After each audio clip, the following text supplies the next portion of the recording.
He asked me one question, why Italy is doing so badly. This is not because industrial districts, industrial districts, they cover something like 50% of Italian GNP. So the real Italian crisis is related to the falling down of the internal market. And the falling down of internal market was related to the fact that the state is nearly to a collapse. We have a big public debt, is 130 the Italian GNP. We have been heavily taxed in the last years because the idea was, the economic recipe was that we needed to cover the debt taxing firms and people. But the more you tax firms and local people, the less money you have for consumption. So if you don't have money for consumption, you don't buy goods. If you don't buy goods, firms don't sell goods. So we had a kind of inverted Keynesian multiplier. So we reduce the spending of the state. We reduce the spending of the consumers. And so we reduce the economy, the GNP. And then with the less GNP, we increase our debt. So it was necessary to increase the taxes of firms and of population. But this reduced the consumption. This reduced the money spent by government. So in Italy, there are something like 90 billions that the state owns to firms for activities that have been done, and the Italian state is not able to pay back the firms. So this is difficult for me to explain, but it's nothing to do with the evolution of industrial districts. The industrial district, through delocalization, they lose workers. So this, in one sense, they were not anti-cyclical, but they increase the unemployment. So the firms were doing more profits, but in that locality, you had less activities going on, less people paying taxes. So the globalization, the first step of globalization was a reduction of Italian GNP, but an increasing of profits of global firms, which sometimes, I think, they, not to pay taxes, they maintain the profits outside Italy.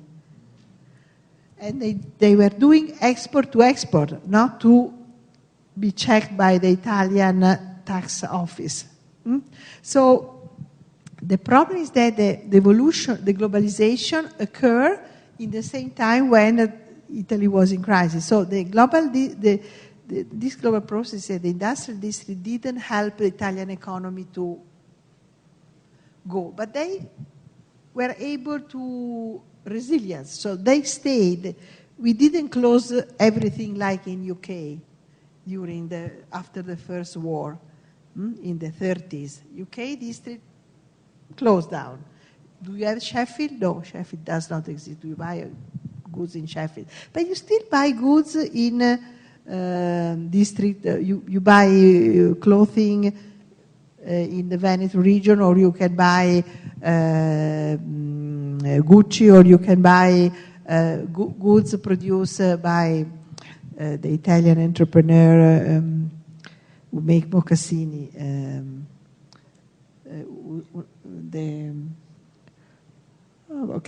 Now he sponsored the restoration of Colosseum, the Tod's, the firm Tod's. So you still have very interesting firms and emerging firms, but within a national economy that is in crisis. That's probably a very different situation of Brazil, comparison with Brazil, I think. Okay. All right, thank you, Professor Fiorenza. Só pouquinho, eu só vou deixar aqui então aquele material bibliográfico ali, se alguém quiser anotar ali, que eu usei para a palestra. Acho que o senhor pode até deixar com a organização, né? E aí, se quem tiver interessado... Só para... Foi o estudo do Silvio Cário, lá da UFSC, né? Principais pesquisadores nacionais. Silvio Cário, lá da UFSC, economista, avaliou para a Federação das Indústrias esse processo de desindustrialização, né? E lá naquele site ali do Observatório Distrete, que eu peguei ali o relatório de 2012, o relatório de 2013, tem lá o relatório de 2014, relativo a 2013, mas não é muito bom, né? Os outros dois são melhores. Ali tem o portal da Federação dos Distritos, com todos os distritos, aquele livro, A Metamorfose do Modelo Emiliano, organizado pelo Franco Mosconi, a palestra do Silvano Bertini sobre o modelo a quarta etapa da intervenção na Emília-Romanha, e a tese em andamento da minha aluna ali sobre a análise comparativa da competitividade de clusters no Brasil, com ênfase na aprendizagem colaborativa, que ela está em andamento. Mas com essas informações de Carpe ali, de que não está conseguindo acompanhar né, a evolução, e ela usou Carpe, né? Mas está interessante, depois, assim que ela defender, a gente passa, a gente disponibiliza. Obrigada, professor Nelson. Bom, a gente está aberto às perguntas agora. Nós podemos disponibilizar o material, já que o professor está gentilmente cedendo, também o material da professora Fiorenza, se ela concordar, no site do Redicop. Ok. Dentro do site do PRO tem lá um link para o Redicop. Ok. Então, as apresentações... A palestra coloca os links aqui, né? Eu acho que é importante isso aí. Ali, nesses relatórios, tem uns 20 a 25 artigos cada relatório. Ou seja, tem um material muito bom ali para se trabalhar com o pessoal da universidade, aí, com os alunos. O que eu fiz foi pegar esses relatórios e dar para eles. Fica com esse artigo... e botei o pessoal a trabalhar. Estou aguardando os artigos agora para... porque não sei italiano, te vera.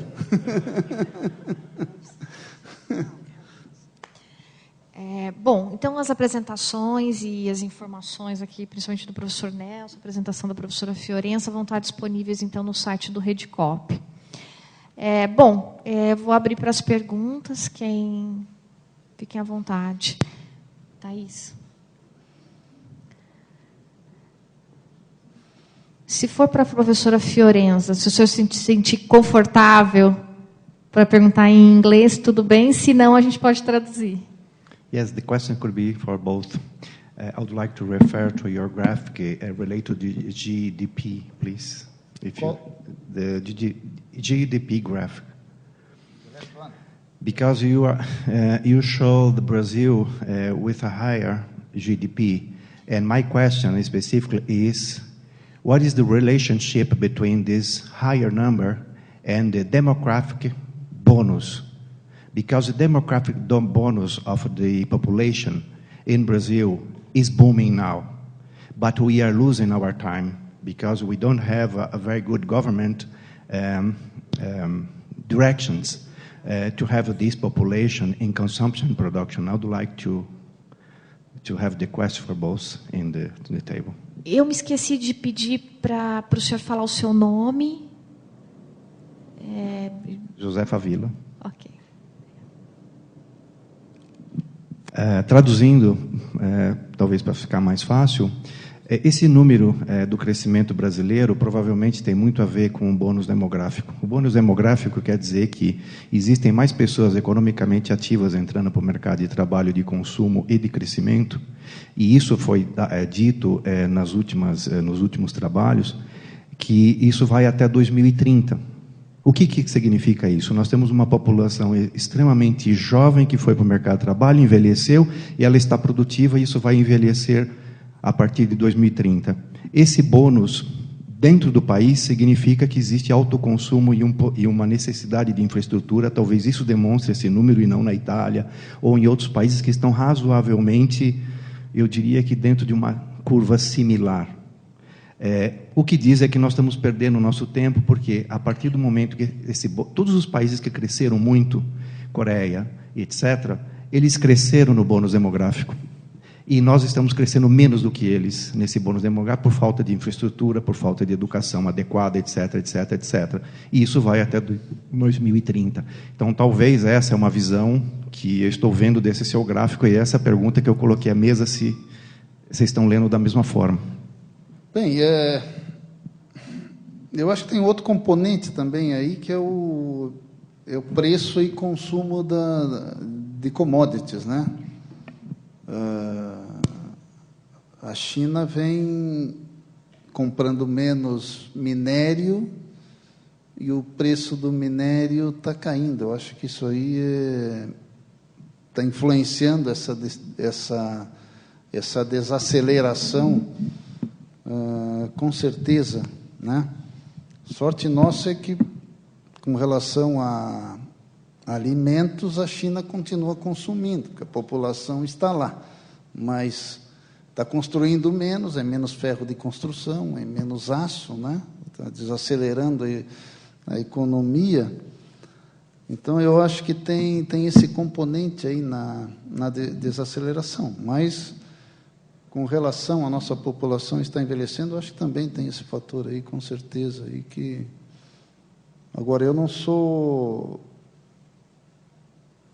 economista, não sou macroeconomista, sou engenheiro de produção. Eu estou mais constatando aí uma realidade do que explicando, né? Mas, realmente, o nosso mercado interno forte, e no mercado externo, 2 produtos, commodities agrícolas e minérios que estavam em franca ascensão de preço e de consumo, eu acho que nos mantiveram nessa curva. Agora a gente está estagnado, né?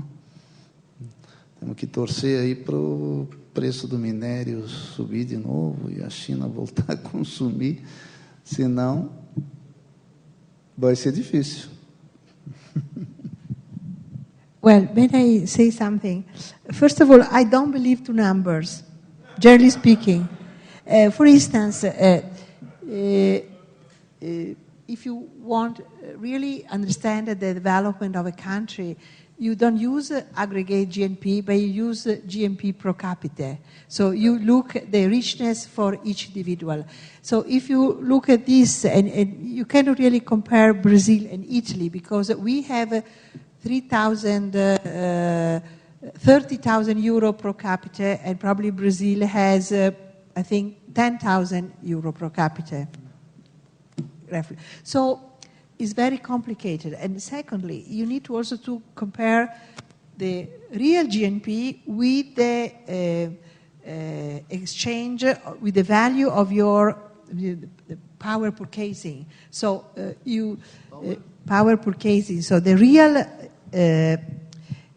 richness is related to the value of your currency. So if your currency decrease the value, you have a real growth, but this real growth is not a real growth because your richness is in real, and the real in 5 years they decrease the value of half, for instance. So it's very complicated to look at this in one sense.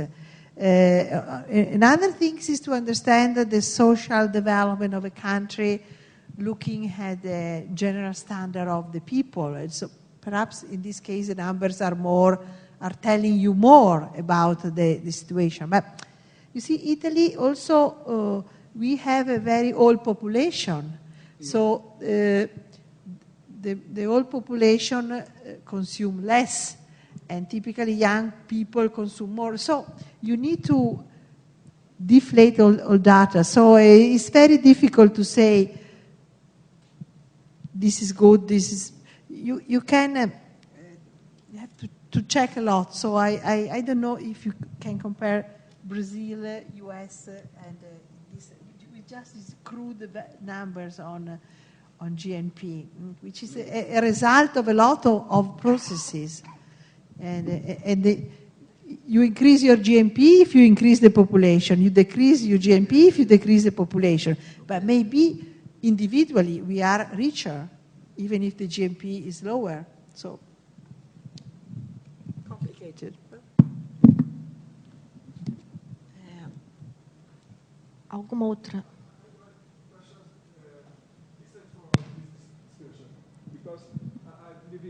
I believe it's more important to consider how kind of framework we have to use in terms to evaluate the importance of IT in the economic development in different regions or in different countries.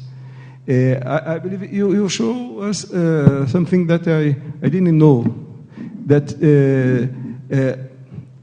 in my point of view, during many years, the economists interested in industrial clusters analysis consider the perspective to integrate vertically the value chains in the same region. This is important for the development in the past. It was important. But nowadays, you mentioned the concept of knowledge platform to be considered the main analytical tool in order to evaluate the importance of the ID. The ID that are becoming internationalized, looking for new partners around the world. So I believe that's a very interesting approach. Consider the knowledge platform to analyze the potential of ID development. What do you think about both?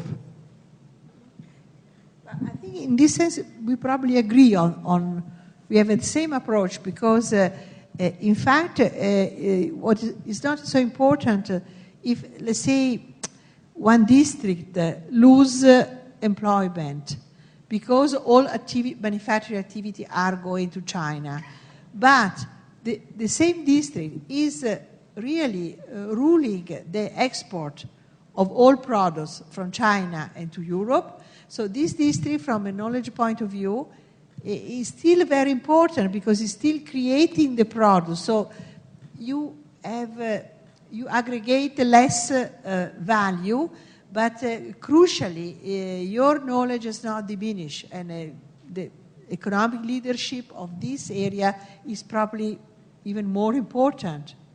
So there is a decoupling of numbers and processes. So in this sense, I think that a new way to organize also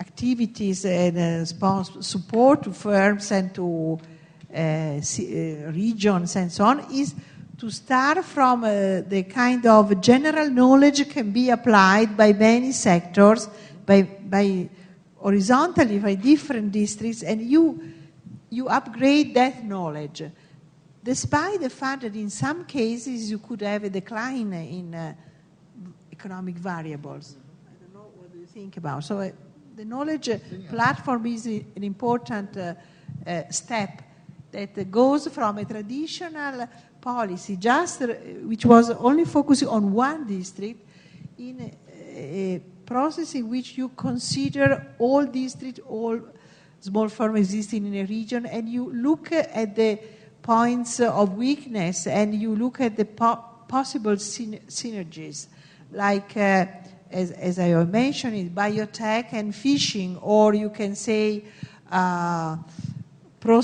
nano application. So you invest in a new science, nanotech, but then you apply this, for instance, in the production of an interesting approach was taken in Lumezzane. They use nanotechnologies to new materials to produce rubinetti, in English, to produce taps for bathroom and so on, metallic taps. This was done just to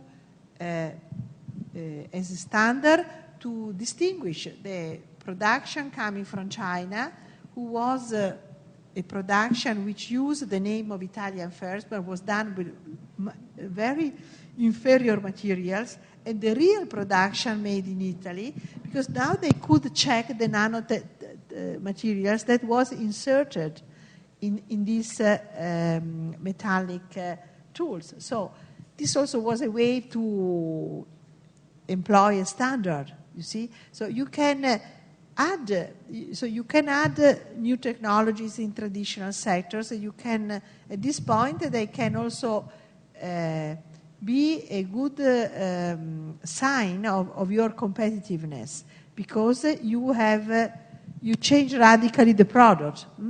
So the important things, in my view, is to look at knowledge as a platform for differentiate it into a varieties of applications. Onde é que estão ali as... Ah, eu só peguei uma, eu teria que pegar do meu... Não, é a transparência que mostra a transversalidade, né, das plataformas, né? Realmente isso aí é uma visão interessante, porque... Não é isso aí. Não, tudo bem, eu não passei aí, está dentro do meu pendrive. Mas depois da fase de se analisar setorialmente, metal mecânico, né? Aí se passou a analisar a cadeia produtiva, né? Mas o fabricante de equipamento têxtil, ele é do metal mecânico, mas ele está dentro da cadeia têxtil, né? O fabricante de moldes do plástico é do metal mecânico, mas está dentro da cadeia do plástico. E com essa visão, volta ao anterior, né? É interessante isso, porque aí tu precisa de escala, né? Realmente tu tem que já pensar o setor metal mecânico, mas de maneira integrada, aí, para ele ser suporte aí para, né, para todos os distritos que utilizam ele como... Realmente essa é uma visão, né?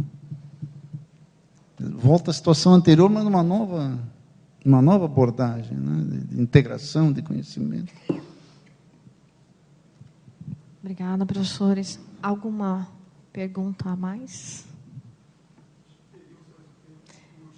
A gente já podemos deixar para amanhã. Não. Bom, obrigada a todos pela participação nesse primeiro dia. E amanhã a gente retorna às 9. É isso, né? Às 9 horas. Então, muito obrigada.